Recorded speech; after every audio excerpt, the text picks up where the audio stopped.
주께서 나의 슬픔이 변하여 내게 춤이 되게 하시며 나의 베옷을 벗기고 기쁨으로 띠띠우셨나이다.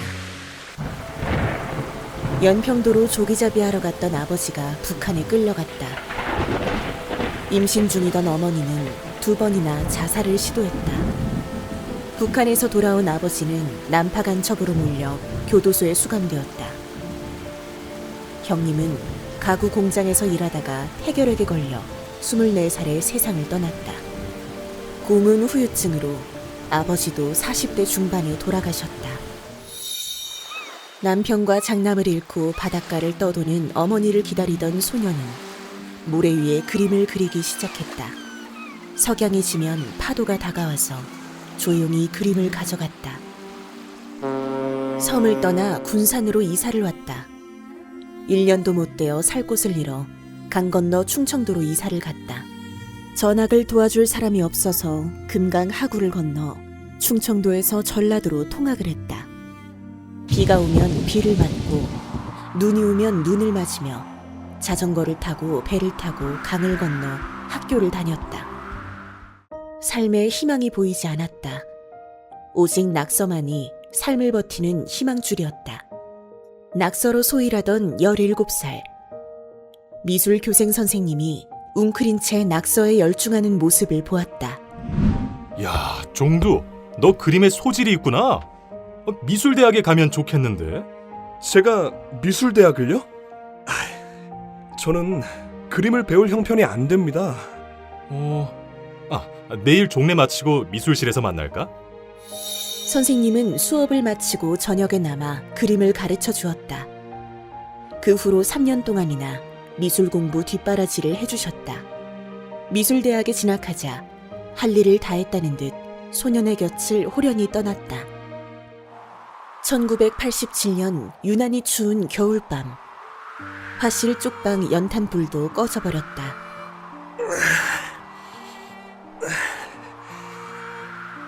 오늘 밤 교회에 가서 추위를 피해볼까? 선배에게 이끌려 난생 처음 교회에 갔다. 강단에 걸려있는 큰 십자가에서 눈을 뗄 수 없었다. 내 인생 처음 바라보는 십자가였다. 나도 모르게 눈물이 났다. 눈물은 통곡이 되었다. 지나온 나날들을 돌아보며 그 깊은 상처들이 눈물로 채워졌다. 누군가가 다가와 어깨를 다독여주시며 품 안에 안아주었다. 성령님이 마음에 역사하셨다. 어둠이 물러가고 마음에 태양이 떠오르고 있었다. 눈물을 멈추기를 기다리고 있던 선배가 말했다. 앞으로 하나님께서 종두를 크게 쓰실 거야. 알 수 없는 기쁨이 몰려왔다. 목이 말랐다. 나를 어루만져 주신 그분이 누구신지 알고 싶었다. 예배와 집회를 쫓아다니고 밤마다 교회 강단에 엎드렸다. 낮에는 성경을 읽었다. 누가복음 말씀이 영혼을 사로잡았다. 예수께서 이르시되 아버지여 저들의 죄를 사하여 주옵소서. 자기들이 하는 것을 알지 못함이니이다. 예수님께서 십자가에서 나의 죄를 대신 짊어지시고 영원히 죄를 용서해 주셨음을 알게 되었다. 5년 뒤 중국 유학생 선교사로 떠나던 1991년 겨울, 뜻밖의 안기부 직원이 찾아왔다. 젊은이, 앞길을 막는 것 같아 미안하지만 자넨 출국 금지네. 정신이 멍해졌다. 방황이 계속되었다. 1993년 여름. 종두야, 너의 나라, 너의 삶도 사랑하지 않으면서 어떻게 다른 나라 사람들을 사랑할 수 있지? 사랑할 줄 모르는 사람은 선교사의 자격이 없는 것이었다. 그 후 성령님의 역사하심으로 나의 삶을 사랑하게 되었다. 내가 태어난 지역과 국가를 사랑하게 되었다. 지방 신문사에서 아르바이트로 시삼 하나 그리던 중 이원복 교수의 먼 나라 이웃 나라를 읽게 되었다. 순간 하나님께서 선교사가 아니라 만화가로 부르셨다는 것을 깨달았다. 그래, 나는 만화로 복음을 전하는 문화 선교사가 될 거야. 기독교계의 이원복이 될 거야. 야야, 만화 그려서 밥이나 먹고 살겠어? 차라리 신학교를 가서 목회를 하라고, 제발. 이에 아랑곳하지 않고 밤낮으로 책을 읽고 스토리를 썼다. 골방에 들어가 만화를 그렸다. 26살. 첫 만화 세계선교 발달사를 세상에 내놓았다. 30대 초반에 5년을 투자하여 칼빈의 기독교 강요를 만화로 그려 세상을 놀라게 했다.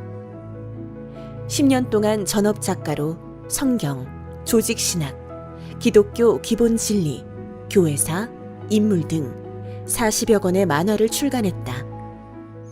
1998년 IMF, 2000년 IT붐이 대한민국을 휩쓸었다. 2008년 스티브 잡스가 아이폰을 세상에 내놓았다. 이때 하나님께서 만화가에서 만화 전도자로 부르셨다. 너는 너의 떡을 물 위에 던지라. 여러 날 후에 도로 찾으리라. 복음이 담긴 만화를 인터넷의 바다에 던지라는 부르심이었다. 전업 작가를 그만두고 만화 전도자로 나섰다. 전국의 군부대, 교도소, 소년원, 청소년 집회, 외국인 마을을 다니며 복음 만화를 나누었다. 어느덧 나이가 50이 되었다. 케이아도 영창호 간첩 사건은 수사관들의 강압에 의해 조작되었으므로 재심 무죄 선고합니다. 간첩의 누명을 쓰고 돌아가신 아버지의 명예가 49년 만에 회복되었다. 모든 것이 제자리로 돌아왔다.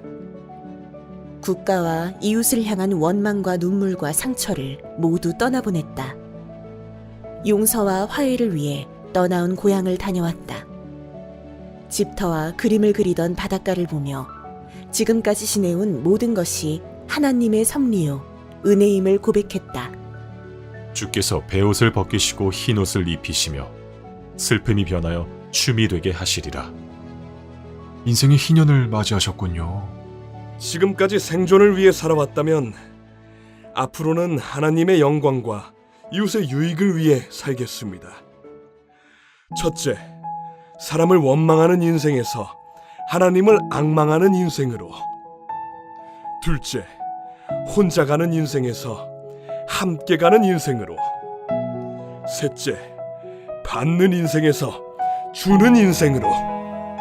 2020년 코로나 팬데믹이 터졌다. 인도에서 하루에 10만 명이 죽어나갔다. 사람들은 바이러스에 대한 공포와 굶주림으로 떨고 있었다. 만화 전도자들이 힌디어로 번역된 복음 만화와 마스크를 집집마다 배달했다. 김종두 작가가 그린 복음 만화는 인도에서 거리의 베스트셀러가 되었다. 만화를 진지하게 보는 거지 할아버지. 내 영혼이 지옥에 떨어지는구나. 어떻게 해야 구원을 받을 수 있습니까? 주 예수를 믿으라. 그리하면 너와 내 집이 구원을 받으리라. 만화 좋은 소식은 30개 언어로 번역되었고 지금도 다른 언어로 번역되어 복음을 듣지 못한 사람들에게 읽히고 있다. 실크로드 지역은 만화를 들고 갈 수 없다. 디지털 로드를 따라 웹툰과 영상으로 복음을 전하고 있다. 2000년대 이후에 태어난 디지털 세대를 위해 메타버스 제페토의 바이블랜드를 만들었다. 성경 인물과 카톡하는 바이블 챗봇을 개발하고 있다. 드론으로 밤하늘에 만화를 그리는 꿈을 꾸고 있다. 내 입을 넓게 열라. 내가 채우리라. 하나님은 다시 꿈을 크게 꾸라고 하신다. 입을 크게 벌려 기도하라고 하신다. 세상 모든 민족이 여호와의 영광을 인정할 때까지 만화로 복음을 전하라고 하신다. 복음 만화 1억 부를 발행하여 지구촌을 덮을 때까지 쉬지 않고 달려간다.